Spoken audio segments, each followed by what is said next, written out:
Assalamu alaikum wa rahmatullahi wa barakatuhu. Welcome to this Ramadan series by Sapience Institute. In the course of a person's life, many things can in fact faze us, unsettle us. We could feel as if something's happened in my life I wasn't expecting to happen in my life. Maybe the unexpected catches up with us and we feel unsettled because of that. But the ayah of focus today from Surah 57, ayah number 23, revealed in Medina, in fact is a reminder not to feel as if the moment itself is definitive. And the point is that everything in a person's life can awaken a person's fitrah, can awaken a person's primordial state of recognizing Allah as the object of veneration of His God, of Allah subhanahu wa ta'ala. Anything could do that. Even moments of feeling unsettled, even moments of trauma can do that. And in fact, what's so remarkable about this verse, ayah 23 of Surah 57, which is from Surah Al-Hadid, which means iron, Allah mentions Nur 6 times in that surah, in fact. Nur means light. And light is remarkable. Light, of course, can energize, can activate in a person's consciousness. Light from Allah subhanahu wa ta'ala. This is not one of the surah ayahs, by the way, that mentions light. But other ayats in that surah mention light. The beautiful thing about this verse is to look at it in context of the previous verses from ayah 20, for example, onwards. In fact, in ayah 20, Allah defines life and says, what is life? "I'lamu," know that أنما الحياة الدنيا لعب وله وزينة. The life of this world is play, it's amusement, it's adornment, and it's تفاخر بينكم, and it's rivalry amongst yourselves, and it's increasing competition of wealth and kids, and that's kind of what keeps people where they are in life. But Allah says كمثل غيث. This is the example of this is like the example of the heavy rainfall.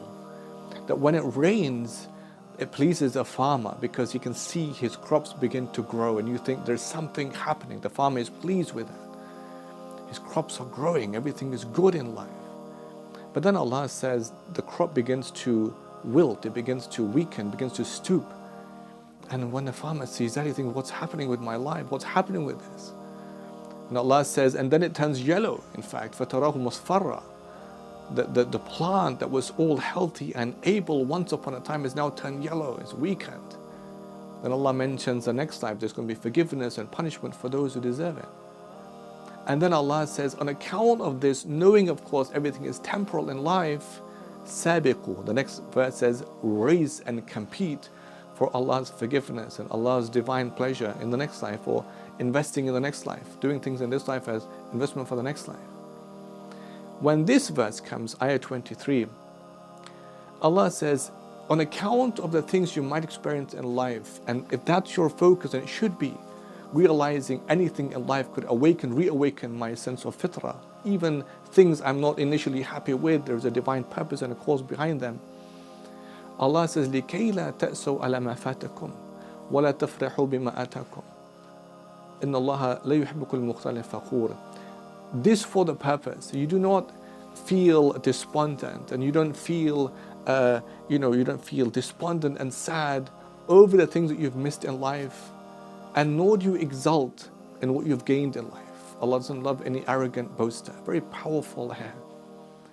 Not to feel disempowered, not to feel weak, not to feel depressed because you've missed something in life, and not to exult in what you've gained in life, because Allah doesn't love any arrogant boaster. Powerful. Means in life, therefore, you're going to be bound by these temporalities. You're going to find some moments where things are in your favor, other moments where things are kind of unexpectedly gone against you perhaps. But the whole focus, in fact, of the Quranic paradigm in reawakening us is this, that in the end of many surahs, in fact, in the Quran, you have this لَعَلَّهُمْ يَرْجِعُونَ. So perhaps they would return to Allah. Everything in life is for that purpose. All triumphs, all losses, successes, defeats, everything is لَعَلَّهُمْ يَرْجِعُونَ. So perhaps you would return back to Allah subhanahu wa ta'ala.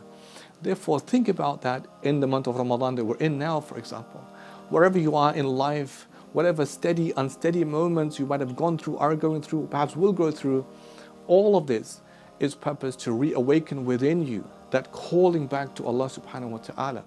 And Allah is saying, if in life you go through a loss, don't let that kind of be a source of misery for you, a feeling of helplessness, hopelessness in you, and nor allow feeling of triumph be a cause for you to overindulge in that, where you think that it's always going to remain this way, because it might not remain that way. Remember, of course, in Surah Al-Kahf, you have the example of the man who had the 2 gardens. And he had gardens, and on account of the gardens which Allah blessed him with, he became overindulgent in himself. And he says, I don't even think I'm going to lose these gardens ever. And his friends said, look, why don't you just say when you have the gardens, MashaAllah, la quwwata illa billah, this is from Allah, grace from Allah, this is from Allah, blessing from Allah. Because it could be that the blessing you have today, you might lose tomorrow. And it could be that I end up getting this. And this is exactly what happened, in fact, in that surah. So the beautiful paradigm from this, and these verses in Surah 57, ayah 23, is لَكَيْ لَا تَأْسُوا عَلَى مَا فَاتَكُمْ, that you don't lose hope in what you've missed in life, nor do you exult in what you've gained, but you're kind of in the middle of that, in between that. And that means for every blessing you have in life, thank Allah and Allah will give you more. Remember Sulaiman alayhi salam in Surah An-Naml, Surah 23, when he has amazing things happening in his life, and he has the jinn at his command and the bird, all of these things. And his dua, in fact, is so powerful. He says, هَذَا مِن فَضْلِ رَبِّي, this is from the grace of my Lord to test me. Would I be grateful? Would I be ungrateful? May Allah always make us people grateful for all divine blessings He's conferred upon all of us. Allahumma ameen.